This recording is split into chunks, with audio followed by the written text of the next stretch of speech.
നമസ്കാരം. വ്യാഴാഴ്ച മാർച്ച് 27 അതിനായി കാത്തിരിക്കുകയാണെന്ന് കേരളമല്ല ലോകം മുഴുവനും എമ്പുരാന്റെ റിലീസിനായിട്ട്.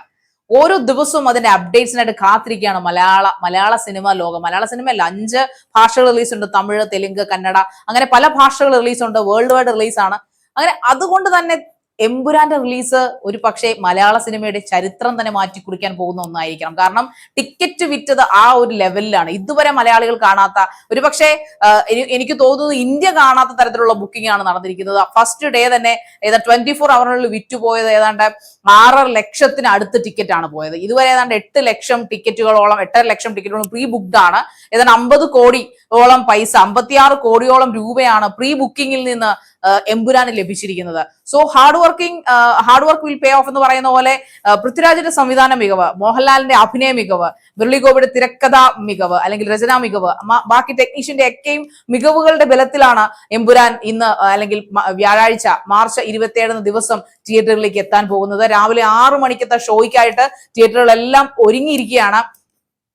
ഒരു തിയേറ്ററിൽ പോലും ഇനിയിപ്പോ ബുക്കിംഗ് ഇല്ല. കാരണം ഒരു 3-4 ദിവസത്തേക്കൊക്കെ എല്ലാ സീറ്റ്സും ബുക്കായി പോയിരിക്കുകയാണ്. കേരളത്തിൽ എമ്പാടും ഒരു ആലപ്പുഴയിലോ കോട്ടയത്തോ മാത്രമല്ല, എല്ലാം എറണാകുളം ജില്ലയിലെ അല്ലെങ്കിൽ കേരളത്തിലെ തന്നെ ഏറ്റവും വലിയ തിയേറ്റർ ആയിട്ടുള്ള ഈ പറയപ്പെടുന്ന തിയേറ്ററിൽ 1200 സീറ്റിംഗ് കപ്പാസിറ്റി ഉള്ള തിയേറ്ററിൽ, കവിതാ തിയേറ്ററിൽ വരെയും അവരെ മുഖമൊക്കെ മിനുക്കി തിയേറ്ററൊക്കെ പുത്തനാക്കി, അതായത് നമ്മുടെ പരവാസ്തോലിയിലെ ഹൗസ് വാമിങ്ങിനൊക്കെ നിൽക്കുന്ന പോലെ നിൽക്കുകയാണ് എമ്പുരാനെ വരവേൽക്കാനായിട്ട്.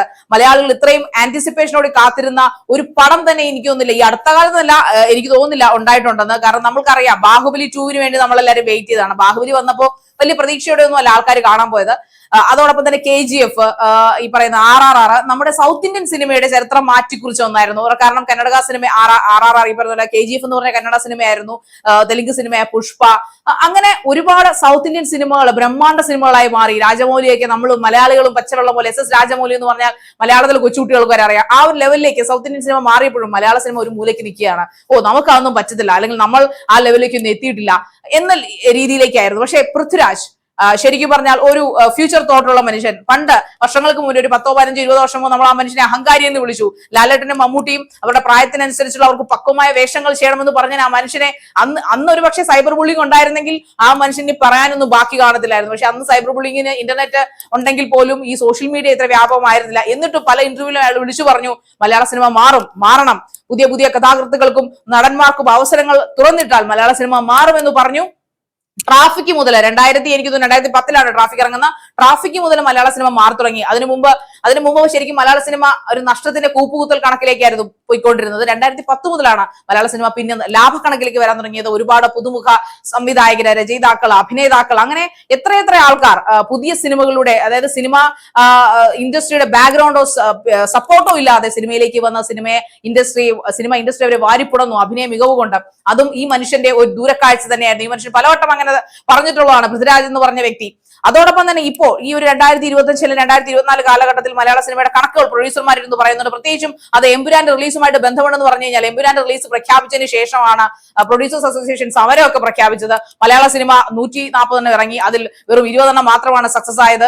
ലക്ഷക്കണക്കിന് രൂപയുടെ നഷ്ടമാണ് മലയാള സിനിമയ്ക്ക്. ശരിയാണ്, മലയാള സിനിമ ഇപ്പോൾ നോക്കുമ്പോൾ പ്രൊഡ്യൂസറുടെ കണക്ക് പ്രകാരം പ്രതിസന്ധിയിലാണ് പോയിക്കൊണ്ടിരിക്കുന്നത്. മിക്ക സിനിമകളും ഹിറ്റല്ല, മിക്കതും വലിയ ഫ്ലോപ്പായി കൊണ്ടുപോയിക്കൊണ്ടിരിക്കുന്നു. 1.5 കോടി മുടക്കിയ പടത്തിന് തിയേറ്ററിൽ നിന്ന് കിട്ടിയത് വെറും 10,000 രൂപ എന്നുള്ള പല വാർത്തകളും പല കാര്യങ്ങളും ഇവർ കടന്ന് പറയുന്നുണ്ട്. എന്തിനാ ലേറ്റസ്റ്റ് ആയിട്ട് ഓഫീസർ ഓൺ ഡ്യൂട്ടി പോലും നഷ്ടത്തിലോടിയ ഒരു പടമാണെന്നൊക്കെയാണ് പ്രൊഡ്യൂസേഴ്സ് അസോസിയേഷൻ എന്ന് പറയുന്നത്. അതിനെതിരെ സംവിധായകൻ വിനയനും പ്രതികരിച്ചിട്ടുണ്ട്. കാരണം നടന്മാർക്ക് ഒരു കടിഞ്ഞാണ്ടിടണമെന്ന്, അല്ലെങ്കിൽ അവരുടെ ഒരു സ്റ്റേറ്റ്മെന്റ് എഗ്രിമെന്റ് വെക്കണമെന്ന് ആദ്യം അഭിപ്രായപ്പെട്ട ആൾക്കാരുടെ കൂട്ടത്തിൽ വിനയൻ ഉണ്ടായിരുന്നു. അങ്ങനെ അഭിപ്രായപ്പെട്ടവരാണ് അദ്ദേഹത്തിന് സിനിമയിൽ നിന്ന് വിലക്ക് വന്നത്, തെലുങ്കിന് വിലക്ക് വന്നത്. അങ്ങനെ അന്ന് അവരോടൊപ്പം നിന്ന ആൾക്കാരാണ് ഇന്ന് പ്രൊഡ്യൂസേഴ്സ് അസോസിയേഷനിൽ ഇരുന്നുകൊണ്ട് ഇങ്ങനെ നായകന്മാരുടെ പ്രതിഫലം വെട്ടിക്കുറക്കണമെന്നൊക്കെ പറയുന്നത് കേൾക്കുമ്പോൾ സത്യത്തിൽ അതിന് ചിരിയാ വരുന്നതെന്ന് അദ്ദേഹം ഫേസ്ബുക്ക് പോസ്റ്റിൽ കുറിച്ചിട്ടുണ്ട്. എന്തായാലും കുഞ്ചാക്കോ ബോബൻ കൃത്യമായിട്ടുള്ള മറുപടി ഓഫീസർ ഓൺ ഡ്യൂട്ടിയുടെ കാര്യത്തിൽ മറുപടി കൊടുത്തിട്ടുണ്ട്. എനിക്ക് തോന്നുന്നു ഫെബ്രുവരി റിലീസായ പടങ്ങൾ ഏറ്റവും സക്സസ്ഫുൾ ആയിട്ടുള്ള ആദ്യത്തെ 3 കളക്ഷൻ തന്നെ അവരുടെ ഗ്രോസ് കളക്ഷൻ ലാഭമാക്കി മാറ്റിയ പടം തന്നെയാണ്. 13 കോടിയല്ല അതിന്റെ നിർമ്മാണ ചെലവെന്നൊക്കെ അദ്ദേഹം പറയുന്നുണ്ടായിരുന്നു. എന്തായാലും നിർമ്മാണത്തിന്റെ ഇരട്ടിയിലധികം പൈസ ഓൾ വേൾഡ് വൈഡിൽ നിന്ന് അവർക്ക് കിട്ടിയിട്ടുണ്ട്, OTT റിലീസിൽ നിന്ന് കിട്ടിയിട്ടുണ്ടെന്നൊക്കെ കുഞ്ചാക്കോ ബോബൻ വ്യക്തമാക്കിയിട്ടുണ്ട്. അതിന് നല്ലൊരു മറുപടി അദ്ദേഹം തന്നെ കൊടുത്തു. നമ്മൾ അതല്ല ഇവിടെ പറയുന്നത്. പക്ഷേ എന്നായാലും എമ്പുരാൻ ആ പടം നമ്മുടെ ലാലേട്ടന്റെ ഒരു ഹിറ്റിന് വേണ്ടിയിട്ട് വേഴാമ്പലിനെ പോലെ കാത്തിരിക്കുകയാണ് മലയാളി ജനത ഒന്നാകെ. അതുപോലെ പൃഥ്വിരാജിന്റെ സംവിധാന മികവ്, തീർച്ചയായിട്ടും ഇത് ബോക്സ് ഓഫീസിൽ വമ്പൻ ഹിറ്റായി മാറുമെന്നാണ് ആൾക്കാരുടെ പ്രാർത്ഥനയും പ്രതീക്ഷയും. നമുക്ക് അറിയില്ല. എന്തായാലും മലയാളികൾ 6 മണിക്ക്, അതായത് എനിക്ക് തോന്നുന്നു ഉറങ്ങുമെന്ന് തോന്നുന്നില്ല, ബുധനാഴ്ച രാത്രിയിൽ മലയാളികൾ ഉറങ്ങുമെന്ന് എനിക്ക് തോന്നുന്നില്ല. ഉറങ്ങിപ്പോയാലോ എന്നുള്ള പേടി കാരണം വേണമെങ്കിൽ ഉറക്കം ഒളിച്ചിരിക്കും. അതുകൊണ്ട് തന്നെ ആ ഉറക്കം ഒളിപ്പിന് ഒരു ഫലം ഉണ്ടാകട്ടെ എന്ന് നമുക്ക് പ്രതീക്ഷിക്കാം. ആലുവ ശിവരാത്രി പോലും ഇത്രയും ആൾക്കാരിന്ന് ഉറക്കം ഒളിക്കുമെന്ന് എനിക്ക് അറിഞ്ഞുകൂടാ. കാരണം എമ്പുരാന്റെ തലേന്നത്തെ ദിവസം അണിയറ പ്രവർത്തനേക്കാൾ കൂടുതൽ ടെൻഷൻ ഒരു പക്ഷേ ടിക്കറ്റ് ബുക്ക് ചെയ്ത് കാത്തിരിക്കുന്ന അല്ലെങ്കിൽ ഇനി കാണാൻ വരുന്ന അദ്ദേഹത്തിന്റെ ആരാധകർക്കും മലയാളി പ്രേക്ഷകർക്കും ആയിരിക്കും. എന്തായാലും എമ്പുരാൻ തീർച്ചയായിട്ടും മലയാള സിനിമയെ ഈ കടത്തിൽ നിന്നും ഈ നഷ്ടക്കച്ചവടത്തിൽ നിന്നും കരകയറ്റുമെന്ന് നമുക്ക് പ്രതീക്ഷിക്കാം. മലയാള സിനിമയുടെ ഒരു ചരിത്രമായി തന്നെ എമ്പുരാൻ മാറട്ടെ എന്ന് നമുക്ക് ആഗ്രഹിക്കാം. നന്ദി.